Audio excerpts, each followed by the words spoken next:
کتنے افراد اسرائیل کے مرے ہوں گے اب تک؟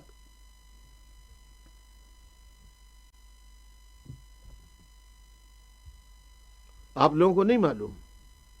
یا تو کہہ دیجیے نہیں معلوم تاکہ وقت ضائع نہ ہو نا.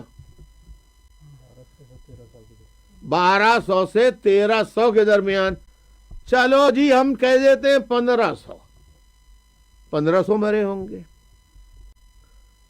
اور آج جب میں آپ سے گفتگو کر رہا ہوں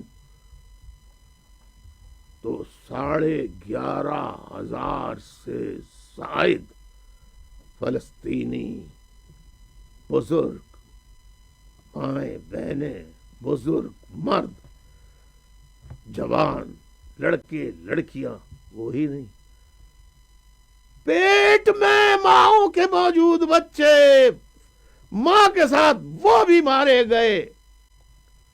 اور بمباری کی وجہ سے کیا بتاؤں، وقت سے پہلے ان حالات کی وجہ سے جو ولادتیں ہوئیں، جو برتھ ہوئیں، کوئی 7 مہینے کے بعد، کوئی 8 مہینے کے بعد، پورا 9 ماہ کا عرصہ پورا ہونے سے قبل پیدائشیں ہو گئیں.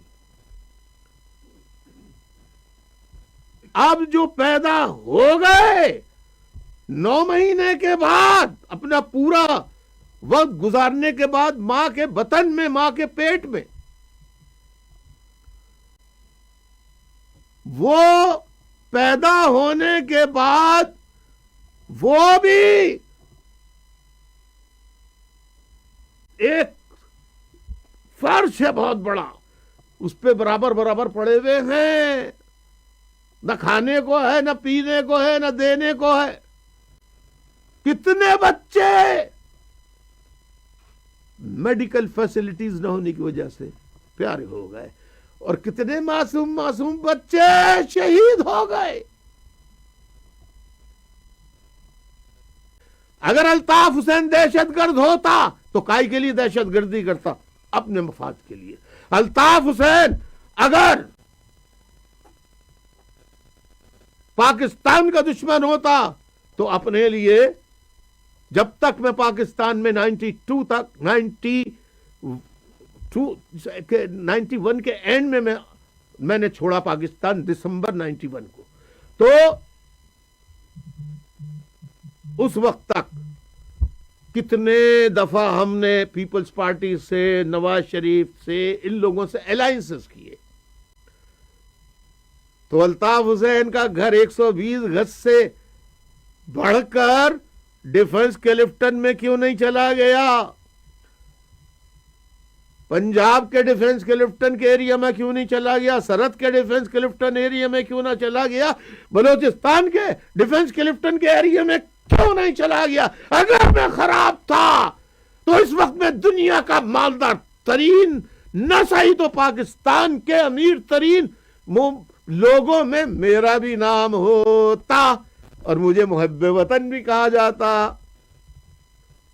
مجھے محب وطن بھی کہا جاتا، کیونکہ سچ بولنے کی سزا کی وجہ سے تو میں 31 سال سے یہاں رہ رہا ہوں. پاکستان کے لوگوں میں آپ کو بتانا چاہتا ہوں، میں نے پاکستان آنے کی متعدد مرتبہ کوششیں کی.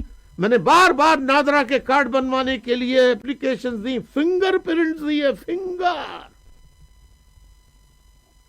فارم بھرے، فیس جمع کرائی، یہاں سے منظور ہو گیا. پاکستان ہائی کمیشن جو لنڈن میں، یہاں سے منظور ہو گیا. انہوں نے کاغذات بھیجے.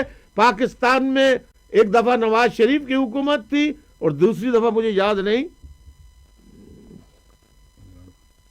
دوسری دفعہ عمران خان صاحب کی حکومت تھی. پتہ نہیں عمران خان صاحب کی تھی یا، بہرحال